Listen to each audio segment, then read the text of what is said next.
And here we are. Hello, and welcome back to Go See the World podcast. I'm Aubrey O'Hare. And I am Jordan.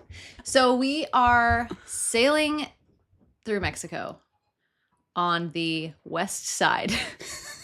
And it has been a lot of expected and unexpected things. Last night was the rolliest anchorage of my entire life. Oh, which makes me feel better because I kept thinking, what's worse than this? I know. Actually, I stand corrected. There was one time in Yulapa where a lot of the clips on the cupboards that hold the cupboards closed actually snapped off because things were rolling into it, and it was just really bad. So what I was dreaming of last night was a stern anchor also just leaving. If I was by myself, as sometimes I am, or I was before I had Violet, I would have just left this anchorage at like 3 o'clock in the morning. Yeah.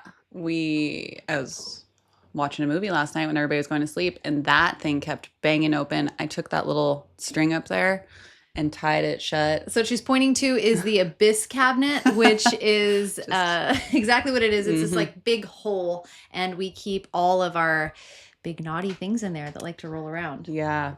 Vinegars and oils and pots. So those of you who are listening, we are on a 51-foot Formosa, which is a 1977 ketch, and she is mostly built of teak. The hull is fiberglass, but the inside is this really warm, beautiful wood, which I just absolutely swoon over. It's so romantic. It's so alive. I love this boat so much.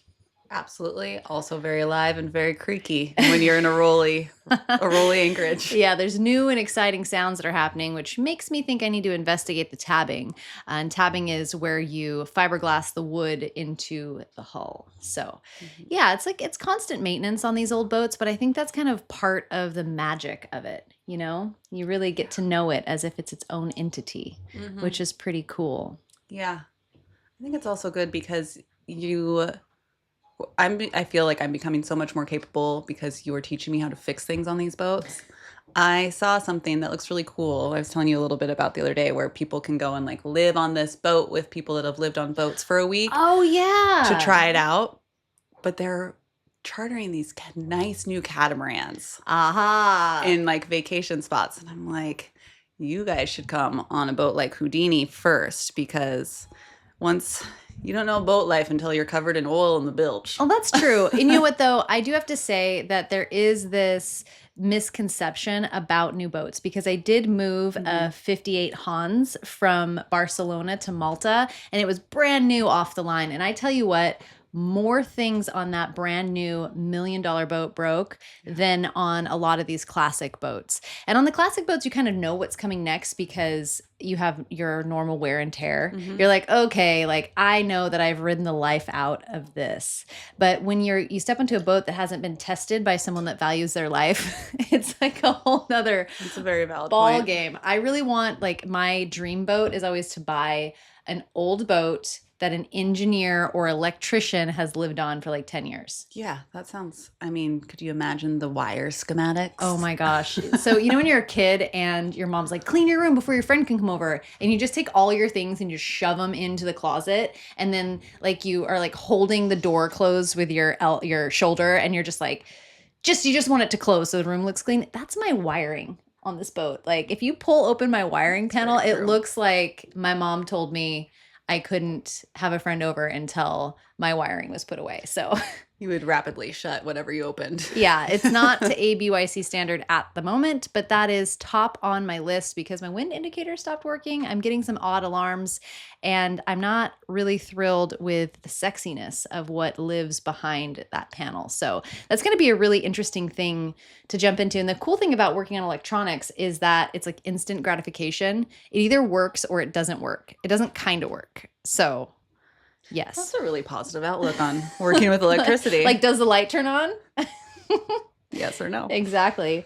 So yeah, so that's one of our projects. So we're headed to Panama, and Panama's kind of like, as I look over to my left here, we have this sign on the wall that's handwritten in a bunch of different colorful markers because we're a boat full of girls, and it has the miles between little anchorages and docks and moorings and things. And the main the crown jewel at the end is getting through the Panama Canal. And I think that the reason that we're so excited about that is obviously the Panama Canal is cool. There's a lot of things we're going to be able to do with a much more comfort if we're able to haul the boat out. Yeah, absolutely. I mean, we need to realign the engine mounts, question mark. Is that what that makes the water come in the boat? Yeah. So I guess kind of like the whole what we said we're going to talk about today, which we're like, what are we talking about today? And usually there's just like a thought and then we just roll with it. But I wanted to talk about what this trip has been like so far and the things that we have fixed or know we need to fix coming up. And like the bane of this trip has been the stuffing box, which is where the prop comes through the boat and meets the engine. So there's a prop shaft and then there's your propeller, and then there's the engine, and then there's this little gland in the middle that lets a little bit of water in, or it's supposed to keep that shaft cool. So I thought that our shaft was bent because we're getting a ton of water. If you guys can probably hear the bilge pump going off every like 15 minutes, that's not normal. So upon further inspection, I think it's actually that the engine is not in alignment, and this is a 120 Ford Lehman. How big is that engine? It's massive. It's a big girl. Yeah. It's an old tractor engine. It's a marinized tractor engine. So what we need to do is find someone with a laser. And we need to line this guy up, and it's just way above my pay grade. So once we fix that, I think that that's going to be a lot more. I don't know. I just find it really unnerving that we have so much water coming in the boat as we sail. And every time that it starts to be too much, not too much, but too much. And then you have to crawl down there and spin that little thing around to adjust it, and more water comes in, and it's sweaty palms. It's a puckering situation for sure. So what we're using right now to keep the water out is greased up mop strands.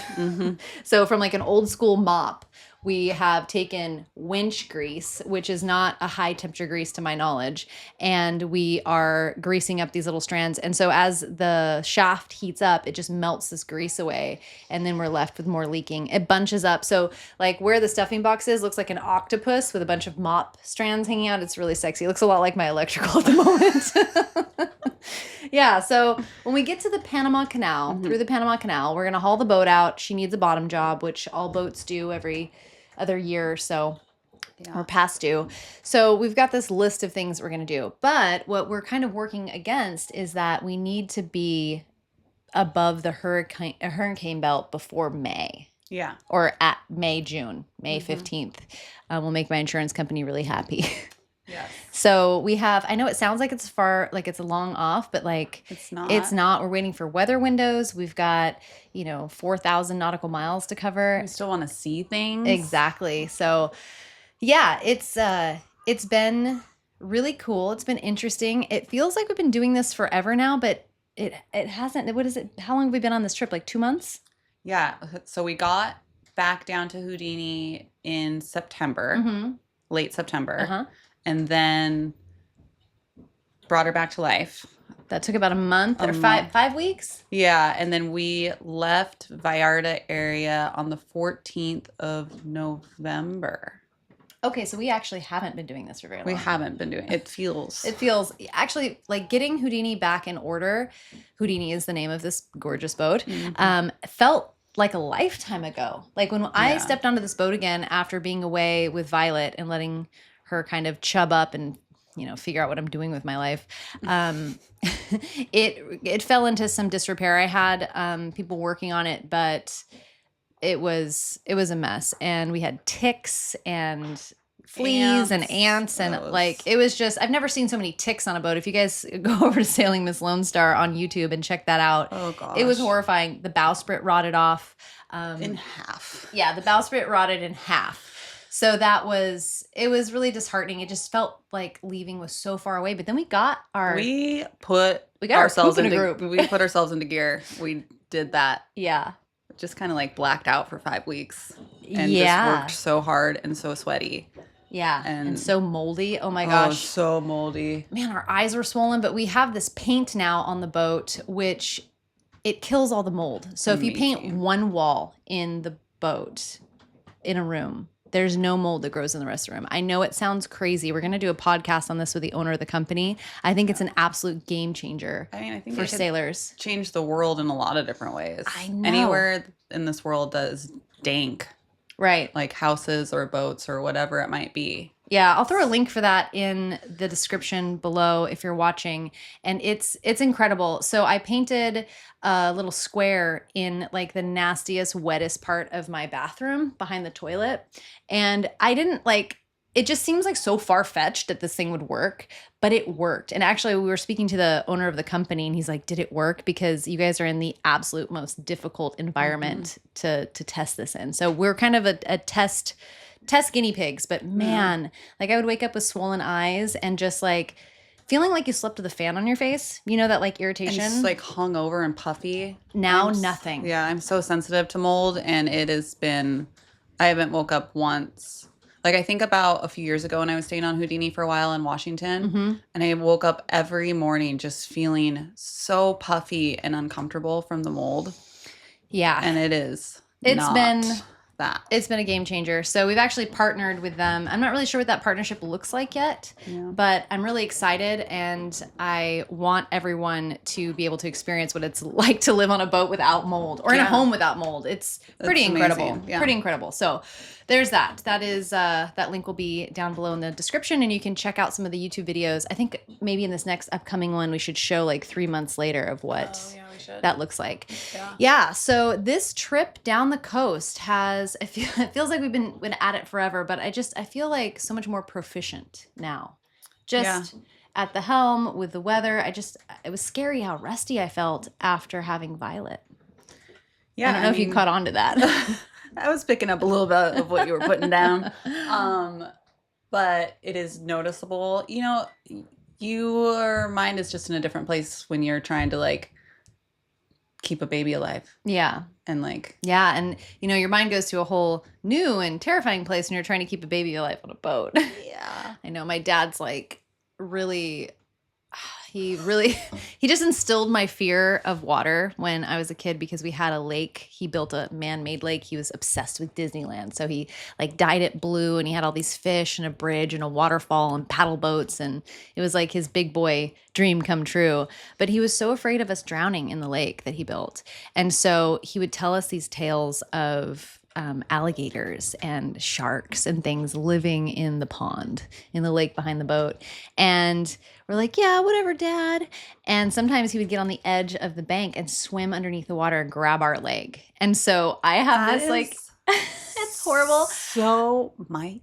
I was so mad at him for so many years, but looking back now, he was like 24 years old. You know, and I look just a baby, and I've got a brother that's like 25, 26, and I'm like, you're a baby. And that is who raised me. And that he was trying to keep me safe by using my own fear to help me, which is interesting. It worked, but now it lives on. And so I was talking to him on the phone recently, and he's like, you have a baby on the boat. What are you doing? And I'm like, well, we watch her. We put a life vest on. It's like living on a busy street. You have to be We've got baby gates everywhere. Well, not actual baby gates, homemade baby net gates. Yeah, it's a lot of vigilance. I sleep with my door shut so she can't sneak out 'cause she's walking now. So yeah, there's a lot of things. I look at some of these other sailing channels like Sailing the Vagabond and Delos, and I remind myself that they're doing it and they seem happy and relaxed. And so I know there's a lot of like movie magic that happens as YouTubers. I do it myself, but I look to them a lot. And also Blake and Bianca, my older kids. Yeah, I have. They were 2 and 4, but I just think I had so much ignorant bliss then. But it's where I live right now. Exactly. I look at Jordan and Savannah, and I'm like, I love that you don't know how dangerous this is about to be. So yeah, we're having a good time. I'm really in a different mindset now because I've already done this sail to Chiapas. Yeah. And the last time I did this sail, I was 7-8 months pregnant with Violet, and I really struggled. I struggled in these rolly anchorages. I struggled not having crew. It was hot. It was hot, and this has just been such a better experience for me, and I'm so thankful that I'm able to experience this coast and leave with a good memory. Yeah. Yeah. I think it's fun that we get to like It's a redo. It's Yeah. a classic redo. Yeah. So in 5 days' time, we are going to go through the Bay of Tapachula. Mm-hmm. And it is really one of the most treacherous parts of the coast. There's some winds that come from the Caribbean side, and they can be up to 70 knots. But what I was looking at just last week was there was 15-foot swells with a 4-second period, which is just like a killer, right? So, and they can crop up out of anywhere. So this woman that we were talking about on a previous podcast, Sally, who has offered to be a mentor, has set out actually yesterday. Yeah. And she's currently crossing right now with her crew, and they're in more of a race boat. It's a special build. I can't remember the model of it in this moment, but they've got I think they're 60 feet with like a 13-foot beam, which makes it a really fast boat. So they're going to do the 1 foot on the shore. There's 3 different ways to do the bay there. You can go 1 foot on the shore, which is hugging the beach, straight through the middle with the proper weather, or go way offshore because these anabatic winds build and they just pump through this. It's like a wind tunnel, and it makes the sea really nasty and it's really dangerous. And last time I did it, I just looked at the wind and not the sea state, and I got caught out in some weather that was really scary. We had 50 knots on the nose and a really nasty sea for 2 days, and I was pregnant, and the autopilot wasn't keeping up, and it was just Esteban, Violet's father, on the boat, and he doesn't know how to sail. And so everything was like left to me, and it marked me and it scared me, and we made it through. But now I have a little nervousness about going through it again. So we're going to plan much better. We've got Sally ahead of us. Yeah. And I've got a good crew. Yes. So we're pretty excited. I'm excited to get to Chiapas, past Chiapas. Yeah. Because like that's out like of Mexico. I know. That's like the big deal. next step. Yeah. Uh-huh. So yeah.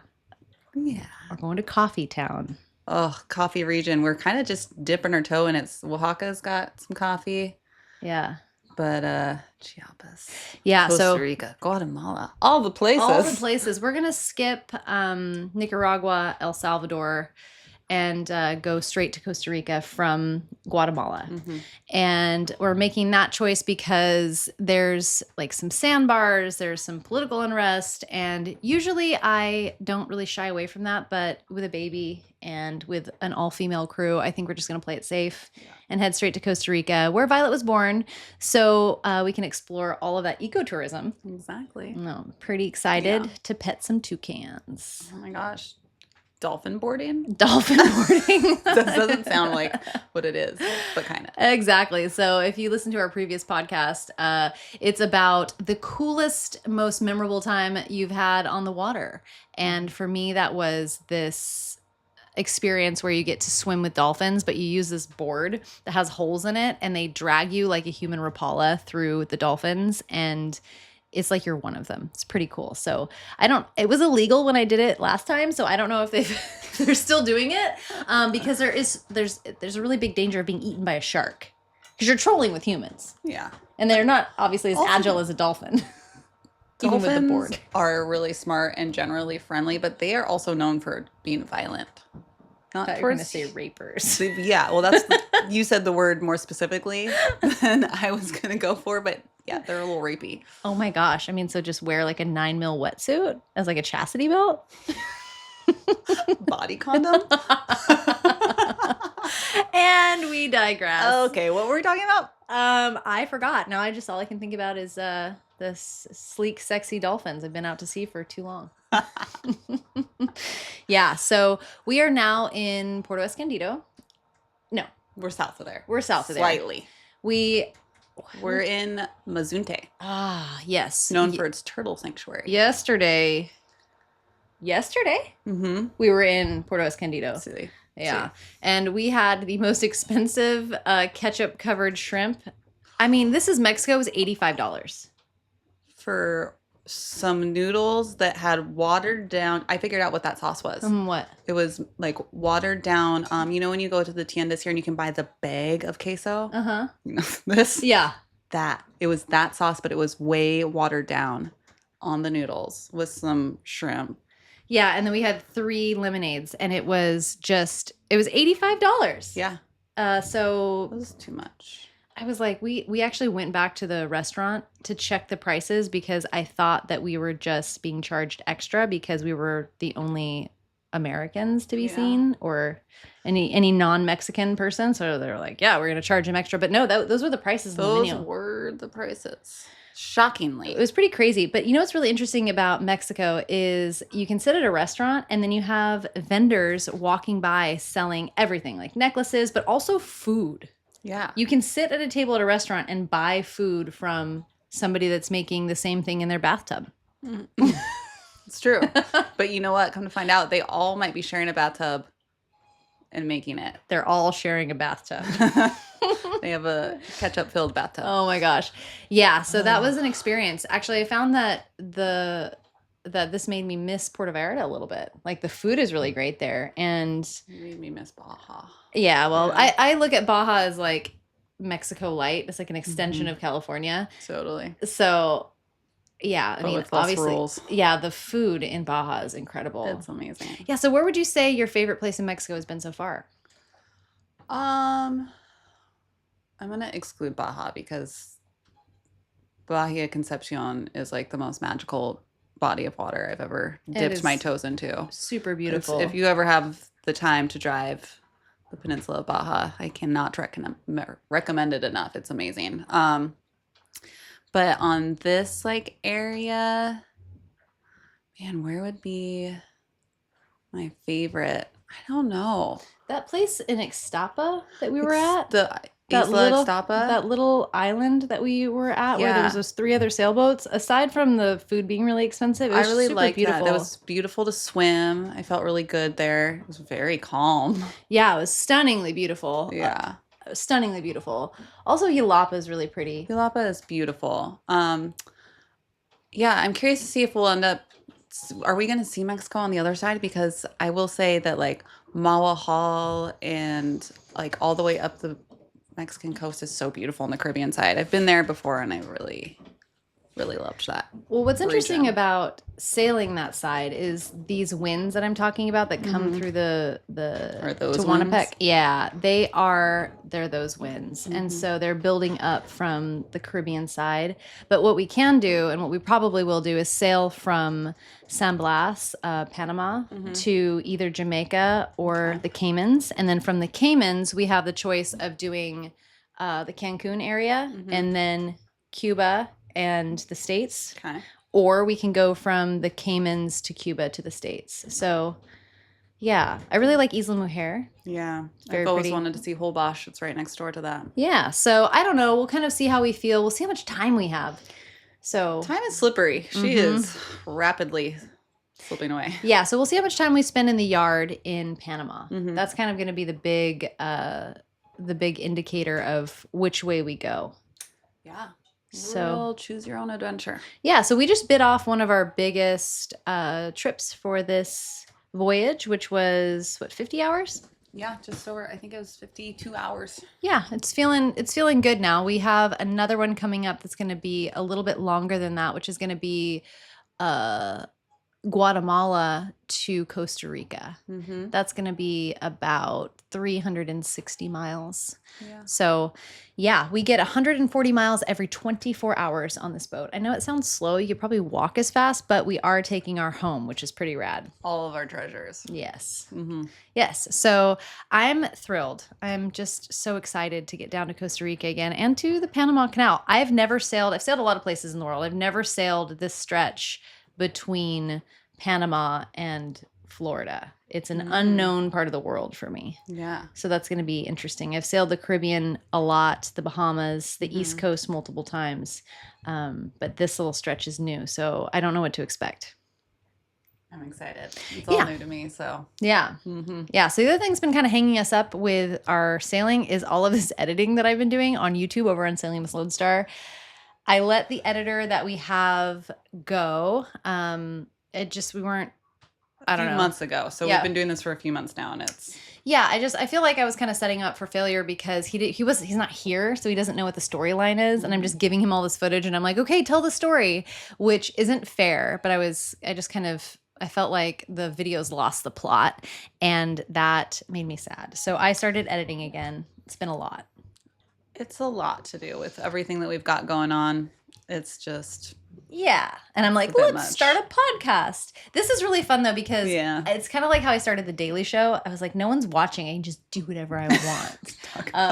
Rapey dolphins. Exactly. And so it's like, it's funny how when you have a YouTube channel that no one's watching, is kind of your own still. There's like a lot of freedom. There's no sponsors. There's no viewers telling you what to film or say or like have their own interest. And so The Daily Show became like my private little log with just like a couple people that were watching it and like commenting back and forth with me. It grew to be bigger. Mm-hmm. And now I kind of find myself in that same place here on the podcast where I'm like, no one's watching. Let's talk about...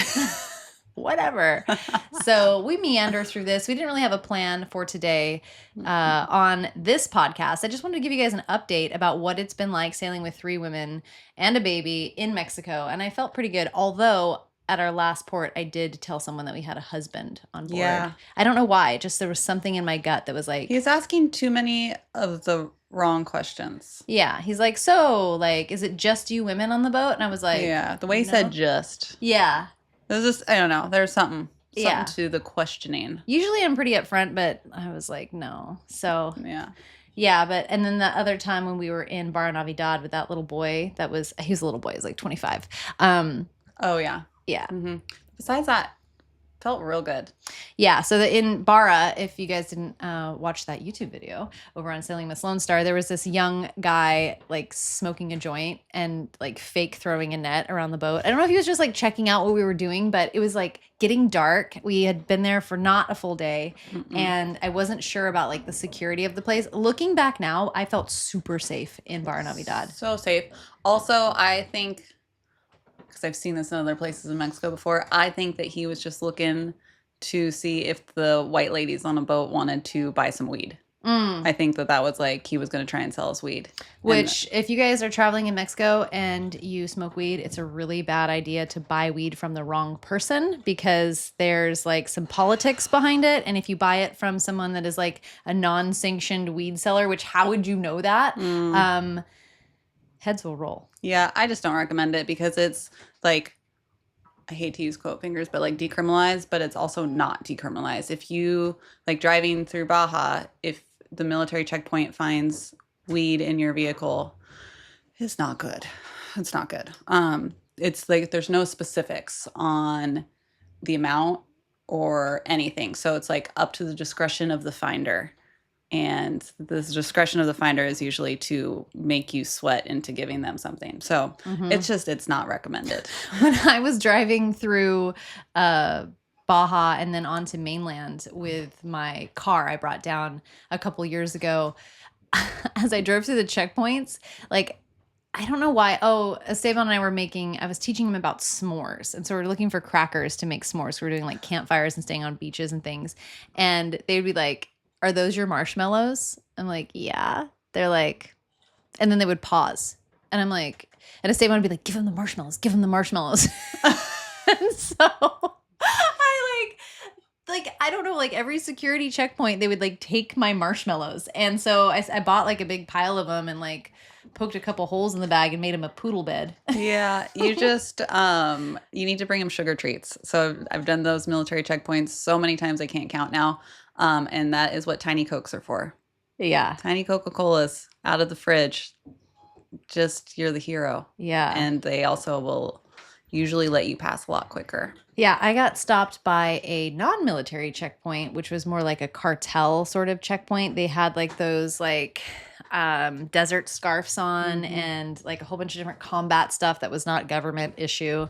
And they pulled us, there's no way to get through them, right? So they pulled us over and they pulled Esteban out of the car and took him away from me. And then they started asking me like tons of questions about like how I knew him. And I don't know, like it was just really odd. And then they get to Poodle. Little dog. And they're like, does he bite? I'm like, no, but he does know a whole bunch of tricks. And so within like 10 minutes, I got Poodle like jumping through. Oh. Record time or maximum recording time has been stopped. Okay. I don't know. If you guys are watching on YouTube, I think our like, recording what are we time. looking at? Hold on. Let me get this started